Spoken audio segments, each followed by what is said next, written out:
Hi, Dad. Welcome back to another episode of Dave and Andy's Honest About Life. How are you? I'm doing well, Andy. I hope you're doing well as well. I am. I am. There's still a lot of our daughter Skylar's rowing season left, so you can tell that we got up early this morning and we were out, yelling. They raced number one Texas this morning in Virginia. Wow. How did they do? Not as well as they had hoped. They were a few seconds behind in every race, and Texas is ranked number one in the nation. That's I tough. think they had won something like 70 races in a row and recently lost to Princeton just this past weekend for the first time in 70 races, which is many years. What city And are they in? University of Texas. Excuse me for Austin, interrupting. Austin, Which? Austin, Texas. Austin, So they, Texas. they have pretty good weather year round that they can actually roll year round, right?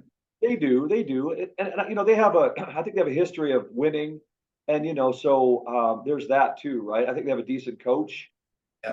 And obviously, we have one of the very, very best coaches in the industry in college athletics, period, right? Coach Sauer, I think I've shared this with you. He has quite a resume of winning 21 Atlantic Coast Conference championships. That's 21 out of 22, something like that, years in a row.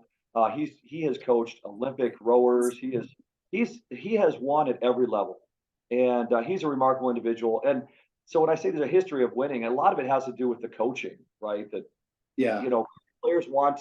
I even heard this recently. I think it was basketball, where players are choosing coaches before they're choosing schools. So, which is really interesting because now you really feel like anybody could have success. Because a good coach, men's and women's, could go anywhere, and Right. they can attract, And high level. that's why they get the money that they get too. Good coaches demand a high pay. Right, And right. that's because they can go anywhere and do what they do best and make maybe a mediocre team into a great team. That's pretty That's cool. right. So coaches play a big role. So I assume, rightly or wrongly, that those good rowing programs out there have coaches that rowers want to row for. Yeah. And there's a few. Texas is ranked number one. Virginia is currently ranked number 10 in the nation. There's Princeton and Brown and Syracuse and a handful that are in the middle there, 1 through 10.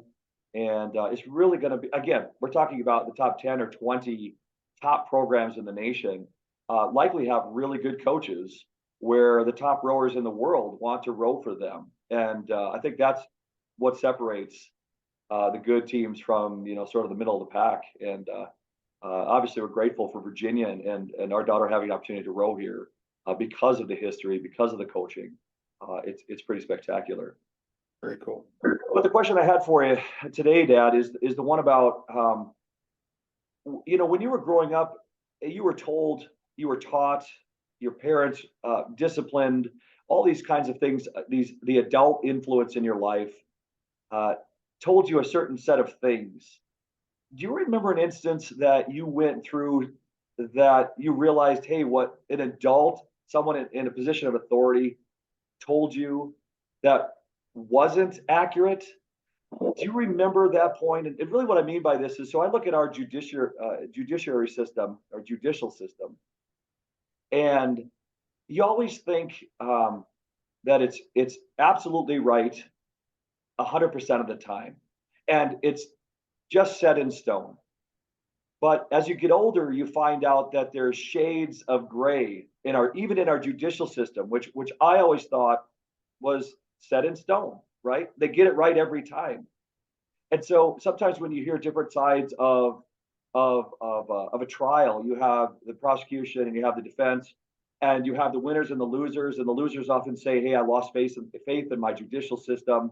I think our system let us down today." You always thought that can't be right because you always felt like it was always right. It was always the way things were supposed to be. So if you're following me with all this, do you ever remember a time where that sort of it hit you, like maybe something that significant is not always accurate, right, set in stone? Does that make sense? Yeah. I'm gonna go back to a time, and this is way back. And I think my mom and dad always taught me tell the truth. Tell the truth. It's the best thing. Tell the truth. And I remember one of my neighbors, I was just a young kid, and one of my neighbors said something about my dad that, he worked for the city. And I'm not going to say which city, but he worked for the city. And this neighbor kid said something about my dad. And what really resonated in me was, I got to tell the truth. And so I told the truth, but it got me and my dad into a bunch of trouble. Oh, And my dad still told me after that, he said, you have to tell the truth, even though it might end up getting you in trouble. Tell the truth. But I realized at that point that telling the truth isn't always good in the moment. It's not always going to make you feel better right away. But in the long run, I think it does. wow, that's a powerful message, Dad. I don't think I've ever heard you talk about that. No, it was really traumatic in my life because I remember I thought my dad was going to lose his job just because I told the truth, because this neighbor kid said something that wasn't right, and I wanted to make it right, and I almost caused my dad to lose his job, and that was big back then. And your dad was a, cut off. oh, I'm sorry to interrupt, Dad. He was a good, honorable man, person, right? So I'm sure you looked up to him, and I'm sure you felt just terrible. But I really respect the fact that that you understand, or that you were taught that at the end of the day, it's in the long term, right?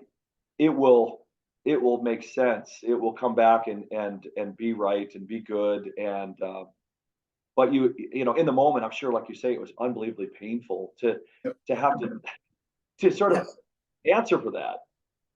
Right. Yeah, it was something that I don't think as a really young kid I should have gone through, but it taught me, it taught me a couple of things about telling the truth. That sometimes it can come back and bite you, but it's better to tell the truth. Yeah. Well, thank you for that, Dad. I appreciate that. All right, let's leave it at that, and we'll have another session here coming up where we tackle another topic, maybe as important as that one. Well, so thank you, Dad, so much. Thank you, buddy. Love you, man. Loved it. Good to spend this time with you. Talk to you. Yep.